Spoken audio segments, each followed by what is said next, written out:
الحمدللہ رب العالمین والصلاة والسلام علی سید الانبیاء والمرسلین اما بعد فاعوذ باللہ من الشیطان الرجیم بسم اللہ الرحمن الرحیم.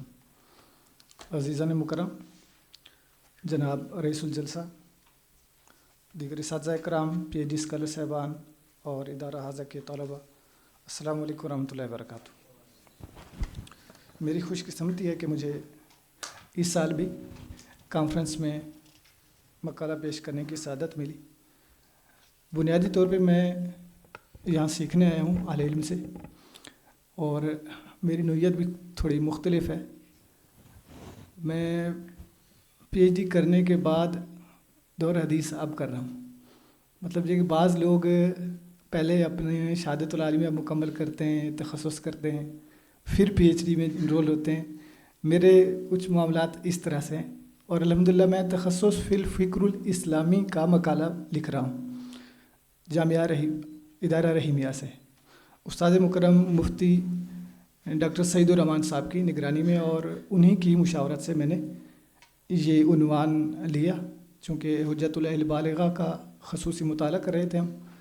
اور آپ کو معلوم ہے حضرت امام شاہ ولی اللہ دہلوی علیہ الرحمہ نے جس دور میں کام کیا وہ دور زوال تھا مسلمانوں کا، اور اقد الجید اور حجت الاہل بالغہ میں پھر انہوں نے ان موضوعات کو جب لیا تو تقلید کے موضوع پر آپ نے کھل کر بات کی. اور تقلید بنیادی طور پہ جس تقلید کو ہم جمود سے جوڑ رہے ہیں یا فقہی طور پہ اجتہادی جمود کا نام بھی دے رہے ہیں، تو اس کی بھی بنیادی وجہ شاہ صاحب کے افکار میں اگر تلاش کی جائے تو وہ دور زوال کی علامات ہیں. چونکہ انہوں نے بحث السادس اور باب الرابع میں یہ بحث کی ہے، اور انہوں نے رسول کریم صلی اللہ تعالیٰ علیہ وسلم کے اجتہادات کا ذکر کیا. رسول رحمت صلی اللہ تعالیٰ علیہ وسلم سے یہ اجتہادی عمل بطور سنت اصحاب علیہم رضوان میں منتقل ہوا، اور انہوں نے اپنے عصری مسائل کا حل اجتہاد سے تلاش کیا. آپ جانتے ہیں حضرت عمر فاروق رضی اللہ تعالیٰ عنہ کے اجتہادات اس وقت کے بڑے ایسے اجتہادات بھی ہیں جو بظاہر ایسے لگتا ہے جیسے نص کو آپ مؤخر کر رہے ہیں، نص پر عمل کو چھوڑ رہے ہیں، لیکن اس کے باوجود ان میں صحابہ کرام علیہم رضوان نے بھی کبھی بھی اس طرح کا کوئی رویہ اختیار نہیں کیا کہ آپ رضی اللہ تعالیٰ عنہ کے اوپر کوئی اس طرح کا فتویٰ آیا ہو یا اس طرح کی کوئی مخالفت آئی ہو کہ آپ نے نص پر عمل کو چھوڑ دیا. اس کی مثالیں دینے کی ضرورت نہیں ہے چونکہ آپ اہل علم ہیں. تو یہ جو مزاج ہے اصحاب علیہم رضوان سے منتقل ہوا تابعین کے اندر، اور تبع تابعین میں بھی یہ منتقل ہوا. شاہ صاحب کی فکر یہ ہے کہ یہ سلسلہ 4 صدی تک تو ایسے چلتا رہا، یعنی تقلید شخصی کی کوئی ضرورت بھی پیش نہیں آئی. وہ سوسائٹی علمی بنیادوں پر آگے بڑھ رہی تھی.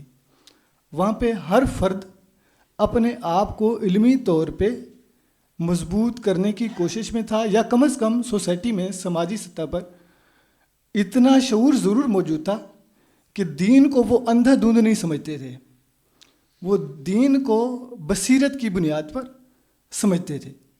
اس لیے وہاں پہ کبھی بھی اس طرح کا بھی کوئی معاملہ پیش نہیں آیا کہ ایک فرد اگر کسی صحابی سے بات پوچھ کر عمل کر رہا ہے اور دوسرے صحابی سے کوئی دوسری بات آ جاتی ہے تو دلیل کی بنیاد پر اگر وہ اس کو اختیار کر دیتا ہے. اسی طرح سے تابعین اور تبع تابعین میں بھی، جس کو ہم کہتے ہیں کہ ایک مقلد دوسرے مجتہد کی تقلید کرتا ہے، تو اس دور میں یہ ٹرانسفارمیشن بھی موجود ہے، اور وہاں پہ بھی کوئی اس طرح کا مسئلہ موجود نہیں ہے. علمی روایت سوسائٹی کی مضبوط ہے، کہنے کا مطلب یہ ہے. اور شاہ صاحب کے نزدیک بھی علمی روایت کو مضبوط کرنا یہ بنیادی تقاضا ہے ہر دور کا، اجتہاد کی بنیاد ہو یا تقلید کا تعلق ہو.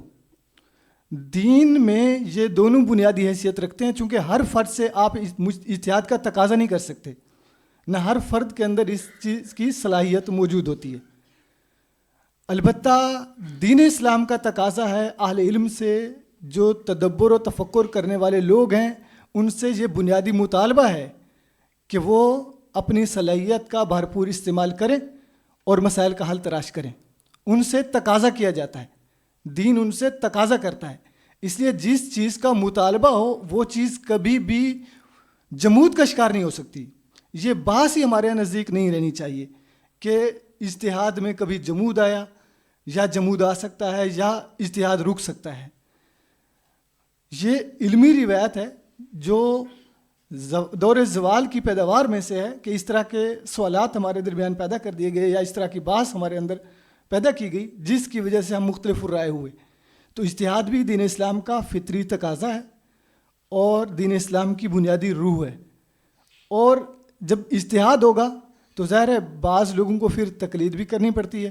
ہر بندہ اس حال نہیں ہوتا کہ وہ اجتہاد کر سکے. تو اس لیے تقلید بھی فَاسْأَلُوا أَهْلَ الذِّكْرِ إِن كُنتُمْ لَا تَعْلَمُونَ اس آیت کے ضمن میں یہ بھی دین اسلام کا بنیادی ایک ضابطہ بن جاتا ہے کہ وہ اس طرح سے شریعت پر عمل کریں. تو یہ دین کے عملی پہلو ہیں، اجتہاد ہو یا تقلید ہو، ان کو نظری بحث سے نکال کر عملی میدان میں بھی لانا چاہیے. ہمیں اپنے سوسائٹی کو یہ شعور دینے کی ضرورت ہے. ہمارے ہاں وہ لوگ جو اہل نہیں ہیں اور اجتہاد کی طرف راغب ہو جاتے ہیں یا عوام میں کچھ کنفیوژنس پیدا ہو جاتی ہیں، تو اس کی بنیادی وجہ بھی یہی ہے کہ وہ ایسے لوگوں سے فتاویٰ مانگتے ہیں یا ایسے لوگوں سے تقاضا کرتے ہیں دینی رہنمائی کا جن کے اندر شعور نہیں ہوتا. تو اس کو ہم علمی روایت سے جوڑیں گے اگر، اور اس کے اسباب ہم اپنی علمی روایت کے ذریعے سے اگر ختم کرنے کی کوشش کریں گے تو یہ اس میں توازن پیدا کیا جا سکتا ہے. جہاں تک ہمارے وسیم صاحب نے اور سید علی معین صاحب نے جو ذکر کیا، چونکہ میرا جو تخصص ہے پی ایچ ڈی میں وہ استشراقی فکر پر ہے اور وہ خاص طور پہ مطالعہ ہے وائل حلاق کا. لاسٹ ٹائم بھی میں یہاں پہ حاضر ہوا تھا. تو وائل حلاق کا اور جوزف شاد کا جو ذکر چل رہا تھا اس میں بھی بنیادی طور پہ یہی ہے کہ وائل حلاق جو تصور دیتا ہے نا، میں وہ یہاں پہ اب کھولنا نہیں چاہتا، نہ اس پر طرف جانا چاہیے. ان کا پی ایچ ڈی کا مقالہ ہے واز دی گیٹ آف اجتہاد کلوزڈ. اس کو ایڈریس کیا ہے وائل حلاق نے، اور ان کا موقف یہ ہے کہ اسلام میں کبھی اجتہاد بند ہی نہیں ہوا. اور وہ بھی اگر میں ان کو کہوں کہ وہ شاہ ولی اللہ علیہ رحمہ والی فکر سے تعلق رکھتے ہوئے یہ کہنا چاہتے ہیں کہ یہ امپیریل انفلوئنس کی وجہ سے فکر مسلمانوں میں انجیکٹ ہوئی ہے کہ ان کو اس طرز پہ سوچنے کی روش برقرار نہیں رہی جس طرز پہ ان کی پریویس سوسائٹی سوچتی تھی. ان کا اپنے دور سے ایک انقطاع پیدا ہوا، علمی روایت ان کی ٹوٹی ہے، اور اس علمی روایت کے ٹوٹنے کی وجہ سے سوسائٹی پر جو اثرات ہوئے ہیں نا، ان اثرات کا نتیجہ ہیں جس کی وجہ سے فکری انتشار امت میں پیدا ہو چکا ہے. بہرحال وہ الگ موضوعات ہیں. میں آپ تمام لوگوں کا مشکور ہوں جنہوں نے مجھے سنا. میں زمانہ طالب علمی میں ہوں، الحمدللہ میں سیکھ رہا ہوں، اور بالخصوص ان اساتذہ کرام کا میں مشکور ہوں جنہوں نے مجھے یہاں آنے کا موقع دیا، دعوت دی. اور میں یہ محسوس کرتا ہوں ان مجالس کو، خاص طور پہ یہاں فقہی مجلس میں حاضری کو اپنے لیے شرف سمجھتا ہوں.